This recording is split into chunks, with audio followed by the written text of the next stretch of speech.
J'ai donné le mandat à Jacques. Et j'ai même voté pour Jacques. Il ne le sait peut-être pas. Et dans la salle, contre, je crois que c'est contre Omali, il a eu 20 voix. Moi j'ai eu 19. Bon, on est tous au même niveau.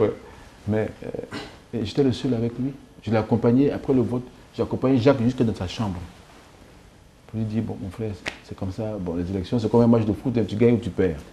Bon, ça n'a pas marché, bon, ce sera pour la prochaine fois. Donc en conclusion, vous avez soutenu la candidature de votre prédécesseur contre Issa Hayatou. Ah oui. D'accord. Je suis formel. D'accord, voilà qui est fait. Nous revenons donc sur le plan national. Au football national. Président, qu'avez-vous apporté au football national depuis votre arrivée à la tête de la fédération? Écoutez, deux choses. Je dis deux choses parce qu'il y avait la promesse de campagne. Et généralement, vous savez, quand on va en campagne, les gens disent oh, il promet ça, c'est pour avoir nos voix. Mais pendant la campagne, j'avais bien étudié mon dossier avec mes collaborateurs. Et j'avais dit au club que si j'étais élu, la subvention de la Ligue 1 passerait de 38 à 50 millions. La D2 de 8 millions à 20 millions et la D3 de 7 millions ou 7 millions 5 à 15 millions. On m'a traité de fou. Et j'ai des témoins, peut-être que vous allez rencontrer bientôt, à qui on a dit, mais si Sidi arrive à ajouter 5 francs sur les subventions, il faut le garder comme président à vie. Et c'est ceux-là qui demandent mon départ aujourd'hui. Et les 50 millions, je les ai faits pour la Ligue 1. Et ce n'est même plus 50 millions, nous sommes passés à 75 millions. Mieux, hélas, les 75 millions, ce n'est plus une subvention, c'est des droits télé. Et aujourd'hui, qu'est-ce qui apporte de l'argent aux fédérations dans le monde entier ou au club, les droits télé? Grâce aussi au niveau de notre championnat, parce que les clubs ont fourni beaucoup d'efforts. En plus de cela, encore une autre promesse de campagne, j'avais promis au club que nous mettrons en place une assurance maladie pour les dirigeants, les joueurs et leurs familles. 6 personnes par famille. Ça nous a coûté beaucoup d'argent. Mais il fallait le faire parce que je ne suis pas arrivé au foot aussi comme ça. J'ai vu des joueurs qui ont raté leur carrière pour un palu mal soigné ou une hépatite mal soignée, par manque de moyens. Mais l'assurance nous a apporté aussi beaucoup. L'assurance était aussi un réconfort et même une sécurité, une garantie pour les dirigeants qui n'avaient peu à se dire si mon joueur est malade, comment je fais? L'assurance était là pour couvrir tout ça. Ça, c'est une promesse de campagne qui a été réalisée jusqu'aujourd'hui. C'est ce que nous avons apporté. Ce n'est pas Sidi, c'est le comité exécutif que je dirige. Et puis, vous savez, quand vous venez dans une structure, quand vous venez à l'association d'un président ou dans une société, à l'association d'un dirigeant, il faut sauvegarder les acquis et puis ajouter quelque chose. Quand je suis arrivé après Jacques Anouma, nous avons sauvegardé les acquis et nous avons ajouté une plus-value sur ce que nous avons trouvé. Parce qu'il a aussi travaillé en son temps. Il a fait faire 2 terrains synthétiques au Champrou et au parc. Et ces 2 terrains, c'est nous qui les avons éclairés. Nous avons réussi à apporter l'éclairage sur ces stades qui permettent aujourd'hui aux Ivoiriens, après les heures de travail, de venir suivre leurs équipes. Et aujourd'hui aussi, je pense que pour la télévision, c'est important d'avoir l'éclairage. Si on n'avait pas l'éclairage au Champrou, vous êtes de la télévision, on n'aurait pas pu faire un match en nocturne. Ça, c'est, je pense, quelque chose de très important. En 2011, on avait dit aussi au club que nous allons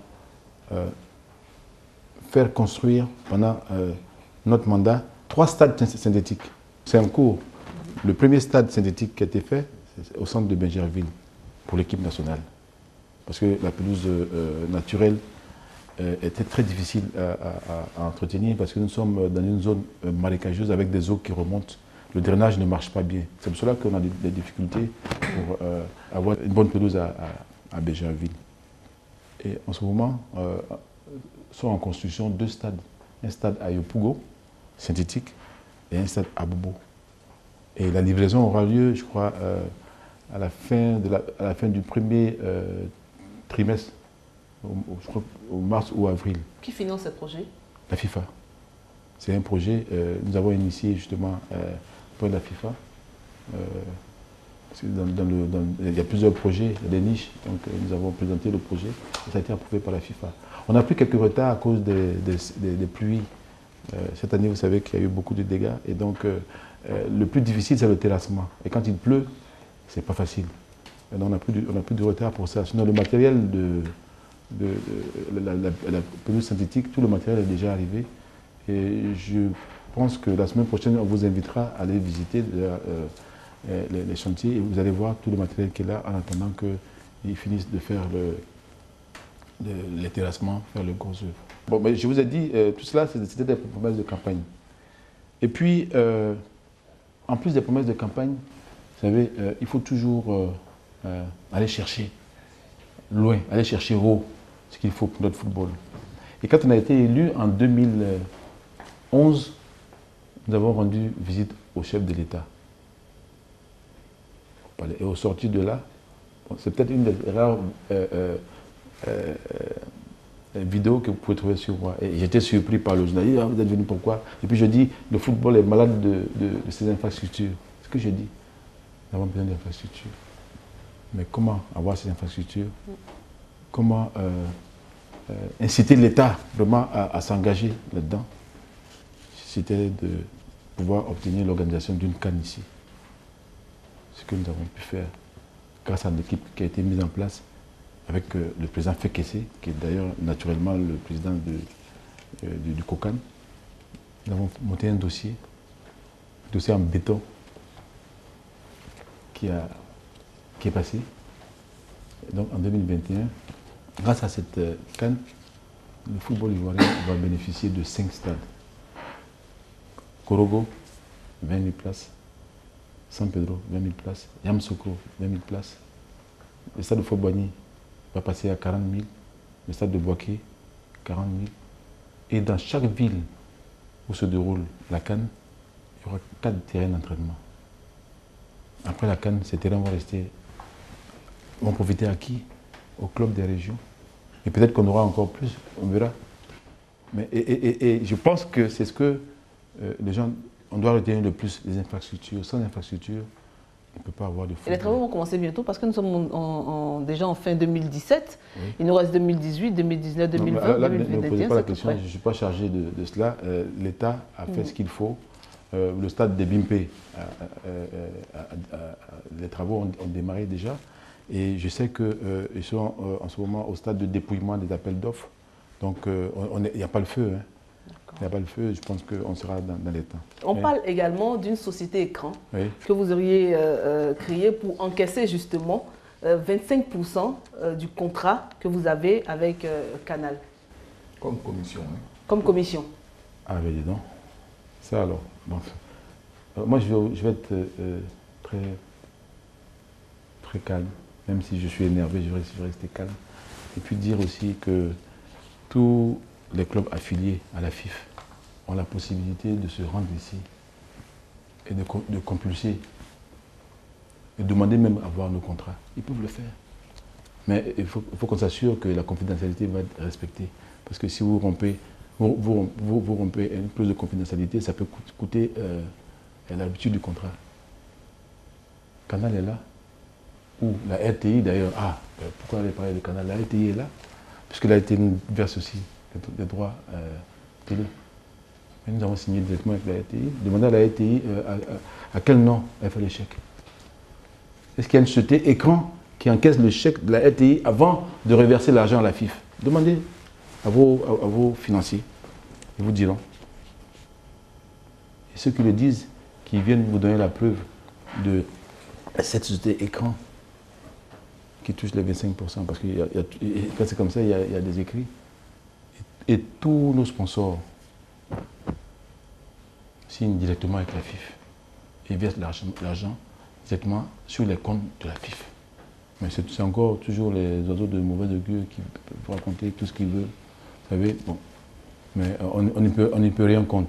Les réseaux sociaux, voilà, qu'aujourd'hui on implique même ma famille, mes enfants. Qu'est-ce que vous voulez que je dise? Bon. C'est la méchanceté des hommes, mais je reste serein. J'ai été élu ici pour travailler pour le développement du football et c'est ce que je ferai jusqu'à la fin de mon mandat. La réponse à votre question tout à l'heure, je crois que je n'ai pas bien répondu, mais je vais rester jusqu'à la fin. En 2020, c'est ça? 2020, je crois. Vous savez, ouais, 2020, hein, c'est janvier ou décembre 2020. Et la CAN, elle est en 2021. Oui, mais comment ça va se passer? Mon mandat va s'achever avant. Avant? Oui, avant. Donc on ne serait pas là pour la CAN 2021? Tous ceux qui veulent être président, qui viennent se présenter en 2020. D'accord. Alors moi, je vous demanderais vos projets pour les jeunes. C'est vrai qu'on est descendu de l'international, nous sommes passés au national. Dans vos projets pour les jeunes, vous faites beaucoup de stades synthétiques à Bobo. Mais vous êtes en train de répondre à la question à ma place. On entend parler même d'un retour de Jean-Marc Guillou. Oui, comment c'est voilà. Alors, vous savez, il est très difficile de faire la détection, de faire la formation dans la boue, dans le sable, ou quelquefois dans le gravier, les enfants qui vont et reviennent avec des plaies aux orteils, et avec des plaies aux genoux. Bon. Donc ça c'est maintenant, on a vu les champions sortis de ces bouts-là. Peut-être, mais combien de champions? Dites-moi combien de champions? Et tout à l'heure, je parlais du Sénégal. Aujourd'hui, le Sénégal, grâce à une très bonne formation, le Sénégal bénéficie de bons joueurs. Vous avez le centre Djamba. Et puis, dans le pas loin, même chez nous ici, l'académie, oui, mais aussi combien de joueurs de talent l'académie ne nous a pas donné. Mais malheureusement, la chaîne s'est brisée. La chaîne s'est brisée. Et j'ai retenu un dénominateur commun, c'était Jean-Marc Guillou. J'entends dire qu'il a 70 ans, qu'est-ce qu'il peut faire? Mais Jean-Marc Guillou, à 70 ans, il a formé des joueurs au Mali qui nous ont baladés la dernière fois. Et les joueurs qui ont été formés au Mali, je vous le dis, c'est des Ivoiriens qui ont été naturalisés maliens. Aujourd'hui, qui reviennent contre nous.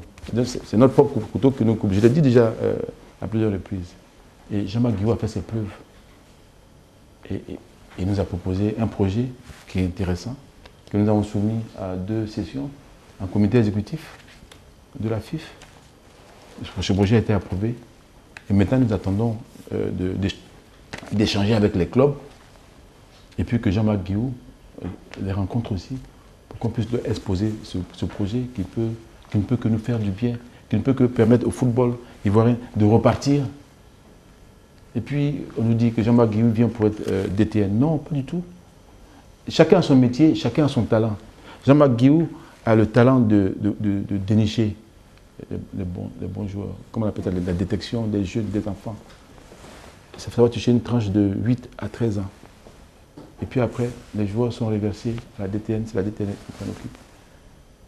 Et permettent à tous les départements de Côte d'Ivoire d'avoir aussi des centres de formation. C'est un projet fédéral, pas un projet privé.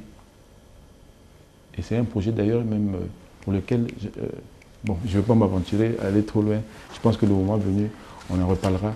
Et c'est la formation qui va nous aider. L'exemple du Sénégal est là. Et nous aider comment?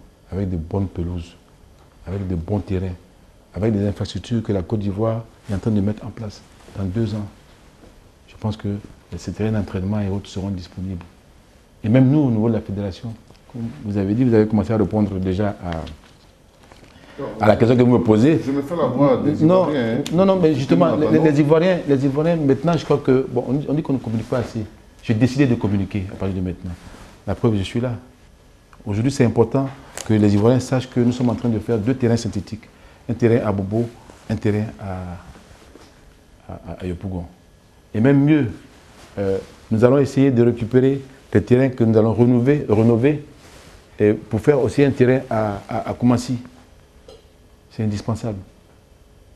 C'est comme ça que le football, on ne fait pas de tapage, mais on avance.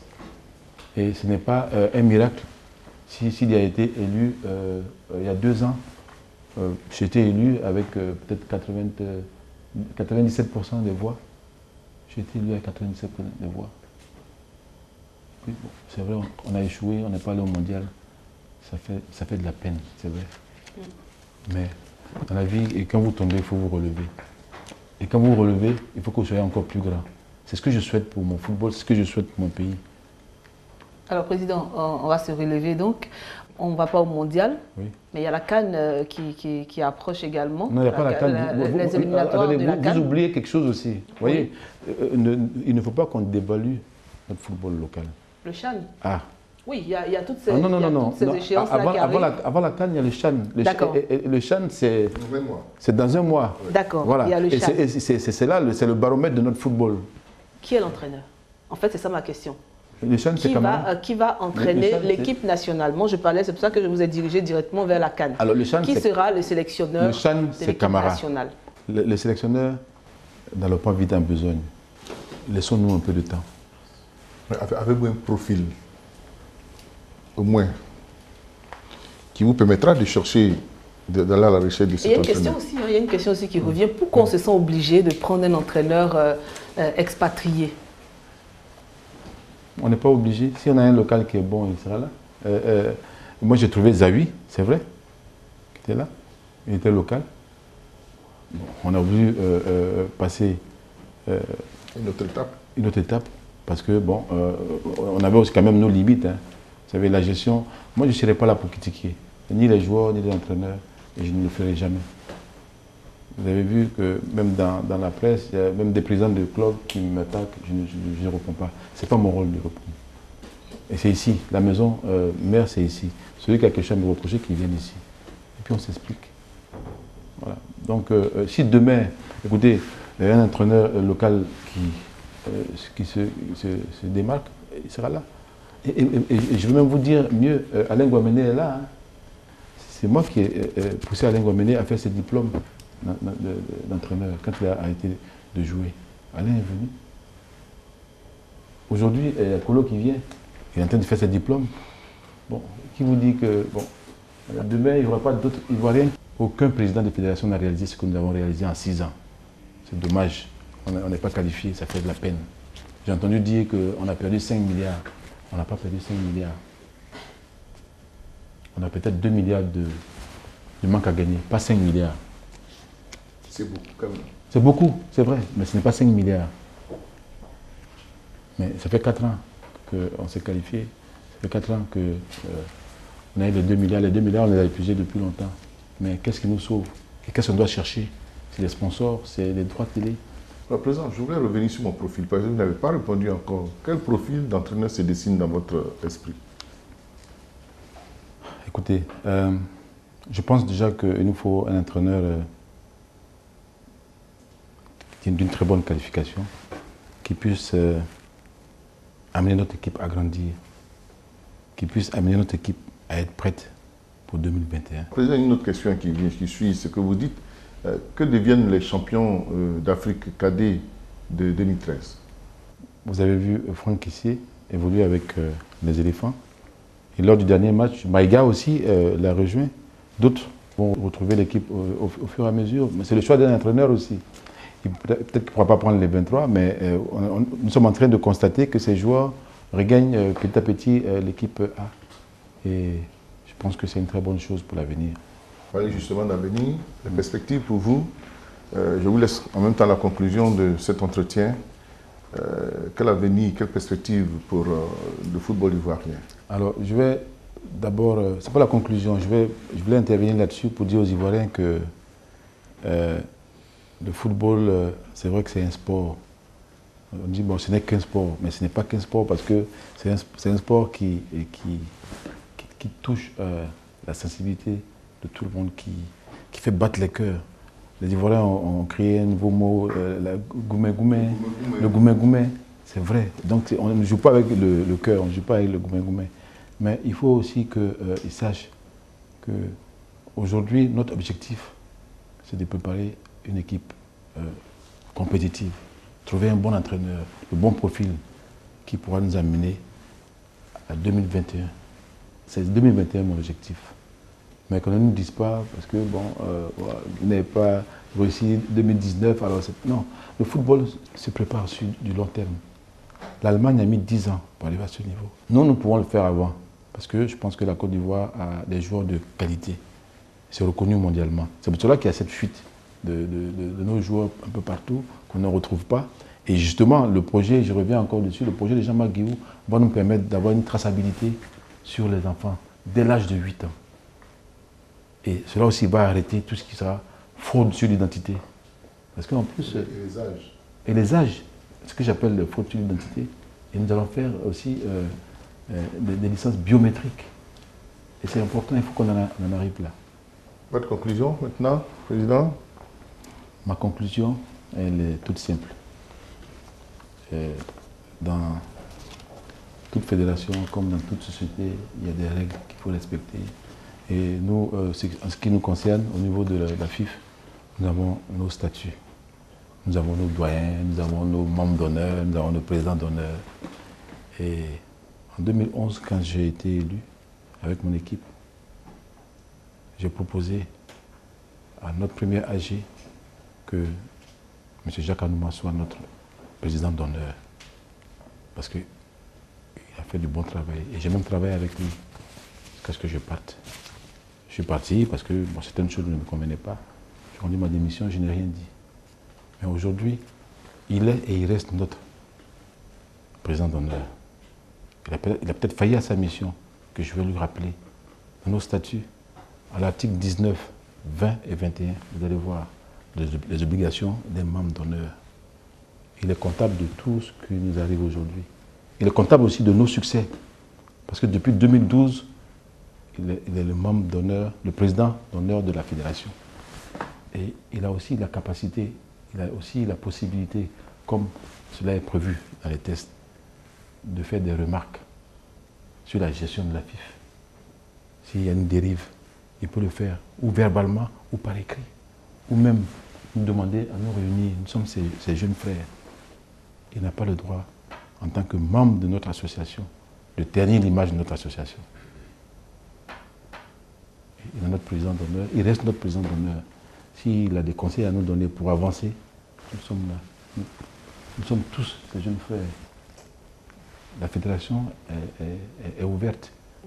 Et je vais dire aux Ivoiriens que le premier bureau, le premier comité exécutif que j'ai mis en place, je l'ai fait avec Jacques. Il m'a conseillé 8 membres de son ancien cabinet.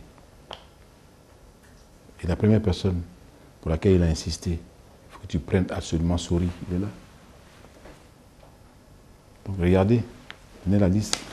Sori Diabaté, Déolo Omer, Bert Adou, Brisois, professeur Da Cyril.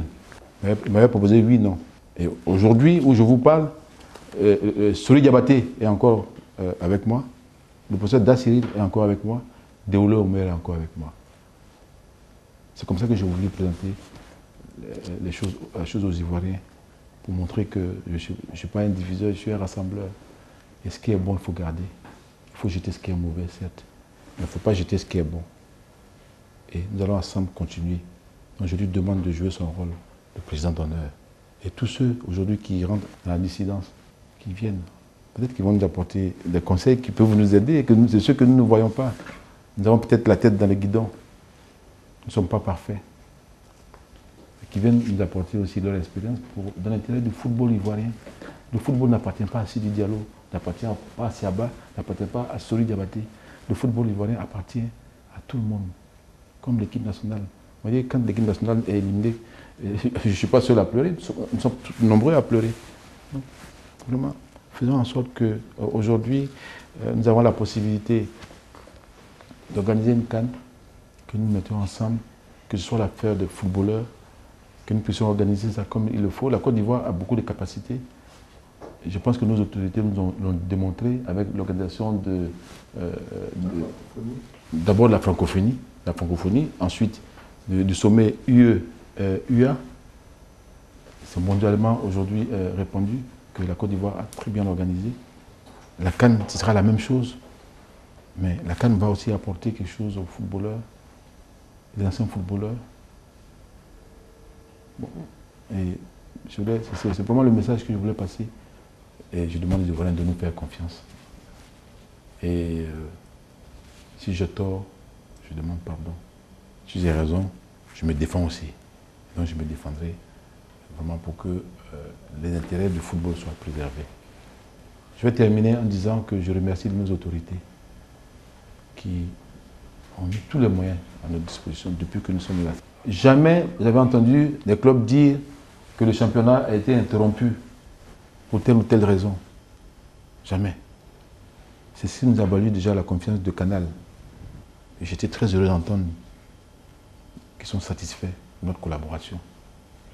Il ne faut pas faire peur à nos sponsors, à la RTI, à Canal. Au contraire, il faut poser des actes pour que le football ait le plus de moyens pour développer nos activités, pour permettre à nos joueurs d'évoluer dans des cadres encore plus agréables. Merci, Président. Merci en tout cas de vous être prêté à nos questions. Oui, c'est pas facile. C'était les Ivoiriens qui voulaient avoir des réponses aux questions qu'ils se posaient.